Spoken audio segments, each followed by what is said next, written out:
Shape में होता है पेनिस। तो पेनिस प्रवेश करता है तो इस वजह से यहाँ पे जो झिल्ली होता है वो टूट जाता है, ठीक है। अब टूटने के बाद ब्लीडिंग भी होती है, जो उसकी सबसे पहले क्या है, निशानी है। मतलब अगर संभोग की क्रिया हो रही है और उस दौरान योनि से अगर ब्लीडिंग हुआ तो समझिए कि उसी समय झिल्ली का टूटा हुआ है, या उसी समय झिल्ली का ब्रेक हुआ है, झिल्ली ब्रेक हुआ, टूटा हुआ है, ठीक है। अब ब्लीडिंग नहीं हुआ तो समझिएगा क्या है कि पहले से या तो फिजिकल एक्टिविटीज़ में टूटा होगा, नहीं तो सेक्सुअल एक्टिविटीज़ में टूट गया होगा। हेलो दोस्तों, स्वागत है आपके अपने YouTube channel science academy point में। दोस्तों, आज के इस धमाकेदार वीडियो में हम समझेंगे मादा जनन तंत्र के बारे में, जो आपसे एग्जाम में बार बार पूछा जाता है कि लड़का बनाओ एग्जाम में, तुमको 5 नंबर देंगे हम। तो लड़का को तो आता नहीं है बनाना, लेकिन बना नहीं पाता है। तो आज की इस वीडियो के बाद इस डायग्राम को दिमाग में सेट कर लीजिए और एग्जाम में फिट कर दीजिए, यानी आपको नंबर पूरे मिलेंगे अगर इस तरह से आप बनाएंगे तो आइए आपको एकदम कॉन्सेप्टुअली बताते हैं कि किस तरह से इसमें कौन कौन से भाग होते हैं मादा जनन तंत्र में या फीमेल रिप्रोडक्टिव सिस्टम में। शुरू करते हैं। तो दोस्तों, ये मादा जनन तंत्र का क्या है, एक भाग है, एक संरचना है, जिसका सबसे नीचे वाला भाग दिख रहा है, ये वाला, यहाँ पे ये वाला, इस भाग को हम बोलते हैं योनि या वजाइना। वजाइना एक 7 से 10 सेंटीमीटर लंबी नली है। नली समझ रहे हैं, पाइप जैसा होता है, ठीक है। इसकी लंबाई 7 से 10 सेंटीमीटर होता है और इसका जो सबसे शुरुआती नली है ना, शुरुआती नली, इस शुरुआती नली के ऊपर एक झिल्ली पाया जाता है। क्या पाया जाता है? एक झिल्ली, जिसको हम सील के नाम से भी जानते हैं, ठीक है। इस झिल्ली को क्या बोलते हैं? सील बोलते हैं। अब ये जो होता है ना, ये जिस महिला या जिस फीमेल या जिस गर्ल्स ने पहली बार संभोग नहीं किया होगा वो कभी कभी टूट भी जाता है, यानी कि फिजिकल एक्टिविटीज़ करते समय, ठीक है। मतलब जैसे मान लीजिए पैर से होता है ना एक्सरसाइज करते समय, तो उस समय भी टूट जाता है। तो लोगों के अंदर ना ये कंसेप्ट या धारणा बढ़ जाता है कि इसने सबसे पहले या इसने कहीं ना कहीं किसी से शारीरिक संबंध बनाया है, जो कि सरासर गलत है। ये ऐसे भी टूट सकता है, मतलब फिजिकल वर्क या साइकिल जब चलाते हैं ना, तो उस समय भी क्या हो जाता है, ये टूट जाता है। कौन? ये हाइमन झिल्ली या सील जिसको बोल रहे थे। या ऐसे भी होता है कि फर्स्ट बार जब सेक्सुअल एक्टिविटीज़ होती है तो उस समय जब इस वजाइना के अंदर पेनिस प्रवेश करता है ना, पेनिस लगभग कुछ इस शेप में होता है पेनिस। तो पेनिस प्रवेश करता है तो इस वजह से यहाँ पे जो झिल्ली होता है वो टूट जाता है, ठीक है। अब टूटने के बाद ब्लीडिंग भी होती है, जो उसकी सबसे पहले क्या है, निशानी है। मतलब अगर संभोग की क्रिया हो रही है और उस दौरान योनि से अगर ब्लीडिंग हुआ तो समझिए कि उसी समय झिल्ली का टूटा हुआ है, या उसी समय झिल्ली का ब्रेक हुआ है, झिल्ली ब्रेक हुआ, टूटा हुआ है, ठीक है। अब ब्लीडिंग नहीं हुआ तो समझिएगा क्या है कि पहले से या तो फिजिकल एक्टिविटीज़ में टूटा होगा, नहीं तो सेक्सुअल एक्टिविटीज़ में टूट गया होगा। तो ये सबसे पहला भाग है, जो लगभग 7 से 10 सेंटीमीटर लंबी नली है। इसके बाहरी भाग को वाल्वा कहते हैं, जिसके ऊपर एक झिल्ली होता है जिसे हाइमेन या सील कहते हैं। खत्म, खल्लास।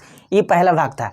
अब देखिए ध्यान से, जब यहाँ पे फर्स्ट टाइम सेक्सुअल एक्टिविटीज़ होगा तो इसमें बहुत सारे सीमेन निकलते हैं। सीमेन यानी वीर्य, जिसमें ऐसे छोटे छोटे क्या होते हैं, बुई, ऐसे छोटे छोटे बुई नहीं, शुक्राणु होते हैं। इनको शुक्राणु कहा जाता है, ठीक है।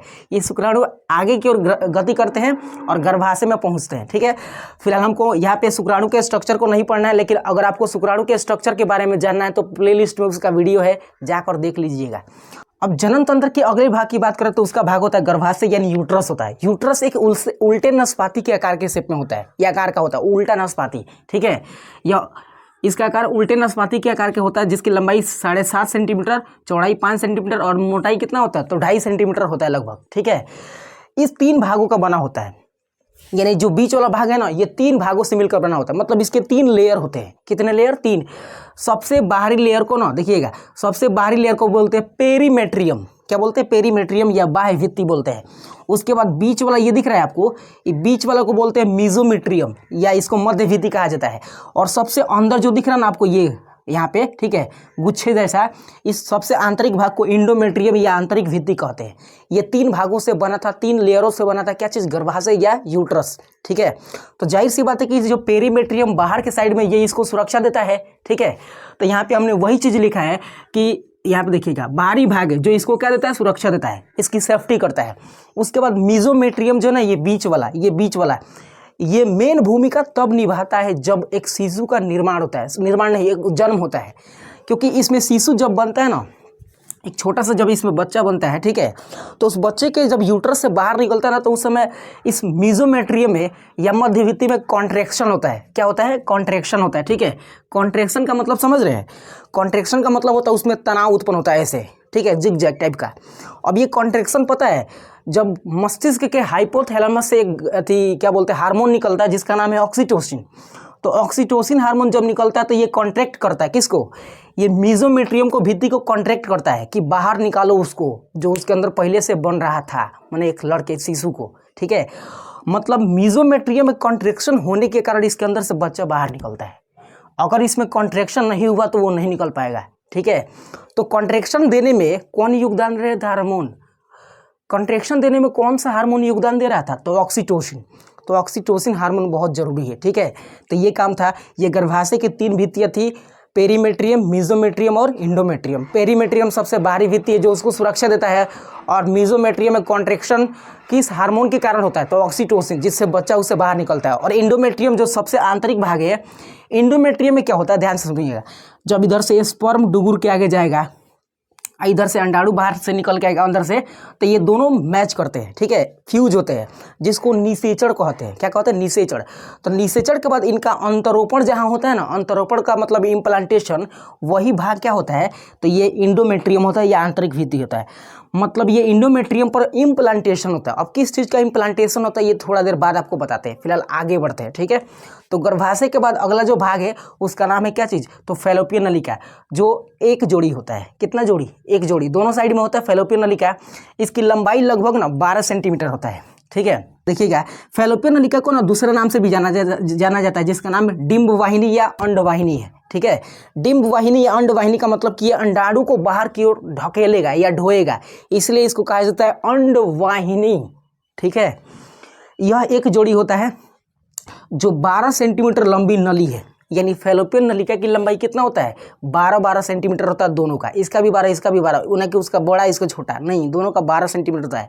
मतलब उसका भी 12, इसका भी 12, दाएं बाएं, ठीक है। अब देखिए, इसमें ना सीलिया होता है। सीलिया क्या होता है? सीलिया, अपने पैरामीशियम का संरचना याद है आपको? पैरामीशियम जैसा बोर्ड पर दिख रहा है, पैरामीशियम के साइड साइड में तो छोटे छोटे धागे जैसा संरचना आपको दिख रहा है, उसी तरह का धागे इस फैलोपियन नलिका में होता है। जैसे यहाँ पे देखिएगा छोटा छोटा धागा दिख रहा है, ये धागा, इसी धागा को बोलते हैं सीलिया। अब काहे लिए इसमें होता है? तो आपको पता है कि जब अंडाणु का निर्माण इस अंडाशय में होगा ना, तो अंडाणु बाहर की ओर निकलेगा, और अंडाणु के पास गति करने के लिए कोई भाग नहीं होता है, स्पर्म के पास होता है, ठीक है। यानी अंडाणु गति नहीं कर सकता है, तो उसको गति कराने के लिए फैलोपियन नलिका में छोटे छोटे सिलिएटेड संरचना होता है, और यही अंडाणु को ढकेलता है कि जाओ बहरी, किससे मिलो? शुक्राणु से मिलो, तभी तो हो सकता है कुछ आगे, ठीक है। तो ये ढकेलता है, लगातार इसमें गति होता है, समझ रहे हो। अब लगातार गति होने के कारण ये अंडाणु को बाहर की ओर ढकेलता है, और लास्ट यहाँ तक आने के बाद अंडाणु आगे बढ़ता ही नहीं है। कहाँ तक? यहाँ तक। काहे नहीं बढ़ता है? तो आपको बता दें कि ये जो फैलोपियन नलिका है ना, इसके 3 भाग होते हैं। कितने भाग? 3। आपने देखिएगा, सबसे पहला भाग होता है फिम्बरी, दूसरा होता है तुम्बिका, और तीसरा होता है संकीर्ण पथ। ये समझ रहे हैं? देखिए, ध्यान से देखिएगा, केवल इतना वाला भाग जो है ना, ये वाला, ये फिम्बरी है, ठीक है, जिसका अग्र सिरा, ये फिम्बरी का जो अग्र पार्ट है जो अंडाशय से सटा हुआ है, ये उंगली जैसे संरचना वाला है, उंगली जैसा, इस तरह से। अब ये उंगली जैसा संरचना है ना, तो ये कैच करने योग्य होता है, मतलब ये कुछ ऐसे होता है, इस तरह से। अब इसमें जब रिप्रोडक्शन होगा ना, रिप्रोडक्ट होगा, अंडाणु बनेंगे छोटे छोटे, ठीक है, तो यही अंडाणु जब इसमें गिरते हैं ना, तब फिम्बरी उसको कैच कर लेता है, और कैच करने के बाद फैलोपियन नलिका में डालता है, और फैलोपियन नलिका के अंदर जो पहले से सीलिया थी, वह सीलिया लगातार गति करके अंडाणु को बाहर भेजता है। तो यानी ये फैलोपियन नलिका का जो प्रथम भाग जो किससे सटा हुआ है? अंडाशय से सटा हुआ, इसको फिम्बरी बोलते हैं, या इसको झालर बोला जाता है, झालर, ठीक है। इसके बाद फिम्बरी से इतना वाला भाग जो दिख रहा है ना आपको, ये वाला, इस भाग को तुम्बिका बोलते हैं। क्या बोलते हैं? तुम्बिका। और तुम्बिका के बाद जो अंतः गर्भाशय की भित्ति से सटा हुआ इससे, ये वाला क्षेत्र इतना, इसको बोलते हैं संकीर्ण पथ। तो संकीर्ण पथ में सीलिया का मात्रा काफ़ी कम हो जाता है, सीलिया नहीं होता है इसमें। इसका मतलब कि जब संकीर्ण पथ में दोनों साइड है, संकीर्ण पथ में जब सीलिया का मात्रा खत्म हो जाएगा तो उसमें गति होना बंद हो जाएगा। इसका मतलब कि जब इससे अंडाणु बनेगा तो अंडाणु ये गति करते करते फाइनली यहाँ तक आएगा, ठीक है, इस वाले भाग तक आएगा गति करते करते। गति करते आएगा तो यहाँ से वो आगे बढ़ेगा नहीं, तब तक इधर से स्पर्म महाराज अपना गति पूंछ हिलाएंगे, एकदम बढ़ेंगे आगे की ओर, ठीक है। अब इधर से पूंछ हिलाते स्पर्म आगे बढ़ेगा, और ये आगे बढ़कर इस साइड जाएगा, ठीक है। अब इस साइड जाएगा तो ये किससे मिलेगा? इस साइड जाएगा तो ये किससे मिलेगा? तो अंडाणु से मिल जाएगा, और इस क्रिया को बोलते हैं निषेचन। जब अंडाणु शुक्राणु से भेंट करता है चाहे करती है तो इसको क्या बोलते हैं, निषेचन बोलते हैं। ठीक है, अब ये चीज़ निषेचन होने के बाद ये यहाँ से निकल कर आता है कहाँ पर, तो ये अंडाशय, ये गर्भाशय के जो इंडोमेट्रियम की भित्ति है यहाँ पर आता है। ठीक है, याद रहेगा। तो संकीर्ण पथ वाले क्षेत्र में यानी फैलोपियन नलिका के संकीर्ण पथ वाले क्षेत्र में सीलिया की मात्रा काफ़ी कम हो जाती है, जिस वजह से अंडाणु गति नहीं कर पाता है और यहाँ तक आने के लिए स्पर्म अपना जी जान लगाता है और आगे की ओर बढ़ के फ्यूज होता है किससे, अंडाणु से। समझ रहे हैं, तो ये चीज़ था। तो देखिए ना, ये जो फैलोपियन नलिका है ये इसका काम क्या है, केवल अंडाणु को आगे की ओर भेजना, बस यही काम है, अंडाणु को क्या करना, आगे की ओर भेजना। ठीक है, उसके बाद अगला भाग जो है ना उसका नाम है अंडाशय। और अंडाशय आपको पता है, आपको पहले वीडियो में हमने अंडाशय की पूरी संरचना को बताया था कि कैसे उसके अंदर अंडाणु बन रहे होते हैं, अंडाशय की कितने भित्ति थे, कितने प्रकार के, किस तरह का स्ट्रक्चर था, उसका सब चीज़ हमने आपको बता दिया था। अंडाशय जो होता है ये गर्भाशय की दीवार से एक छोटे से तंतु से जुड़ा होता है जिसका नाम लिगामेंट है। लिगामेंट या स्नायु बोलते हैं, क्या बोलते हैं, लिगामेंट या स्नायु, हमने कहीं लिखा होगा इस पर। ठीक है, यहाँ देखिएगा, अंडाशय एक जोड़ी होता है दोनों साइड जो लिगामेंट या स्नायु के द्वारा गर्भाशय से जुड़ा होता है। ठीक है, यह अंडाणु का निर्माण करता है। यानी इन दोनों फैक्ट्री में किसका रिप्रोडक्शन होता है, तो अंडाणुओं का निर्माण होता है। और अंडाणु का निर्माण होने के बाद फिम्बरी कैच करता है, फिम्बरी कैच करने के बाद भेजता है फैलोपियन नलिका में आगे, किसमें, तो संकीर्ण पथ में। यहीं पे स्पर्म आके भेंट करता है किससे, तो अंडाणु से। फ्यूज होने के बाद इसका अंतरोपण होता है, उसके बाद लड़का का वृद्धि होता है, विकास होता है, उसके बाद बाहर, खत्म, खलास। तो आपको आई होप आपको समझ में आया होगा गर्भाशय के स्ट्रक्चर या मादा जनन तंत्र का, जिसमें इतने सारे भाग थे। तो इस वीडियो में हमने क्या जाना, हमने जाना कि मादा जनन तंत्र में बहुत सारे पार्ट्स होते हैं। सबसे नीचे वाला भाग था योनि, जिसके बाहरी भाग को हम बोलते हैं क्या, वल्वा बोलते हैं, जिसके ऊपर एक झिल्ली होता है जिसको हाइमेन बोलते हैं। यह हाइमेन फिजिकली वर्क करने से या सेक्सुअली वर्क करने के बाद क्या हो जाता है, टूट जाता है। ठीक है, तो इसके अगला भाग जो लगभग ये कितना लंबा होता है, ये जो योनि होता है ये 7 से 10 सेंटीमीटर लंबा होता है, ये हमने आपको बताया। गर्भाशय बताया, गर्भाशय में एक बच्चे का निर्माण होता है जहाँ से निकलता है। ठीक है, अब इसके 3 भित्ति थे, पेरीमेट्रियम, मीजोमेट्रियम, इंडोमेट्रियम। पेरीमेट्रियम सुरक्षा देता है, मीजोमेट्रियम में कॉन्ट्रैक्शन होता है जिससे शरीर से या गर्भाशय से बच्चा बाहर निकलता है। उसके बाद सबसे आंतरिक भित्ति जिसको बोलते हैं इंडोमेट्रियम, ये आंतरिक भित्ति में अंतरोपण होता है, ये बताया। उसके बाद फैलोपियन नलिका एक जोड़ी थे, दोनों बाएं और दाएं साइड में थे। ठीक है, इसके अंदर सीलिया मिल रहा था जो लगातार गति कर रहा था और अंडाणु को आगे की ओर भेज रहा था ताकि स्पर्म से फ्यूज हो सके।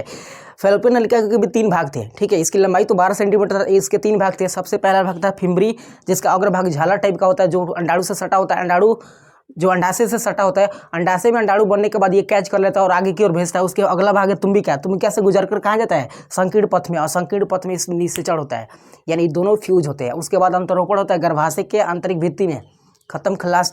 तो ये था मादा जनन तंत्र के कुछ स्ट्रक्चर।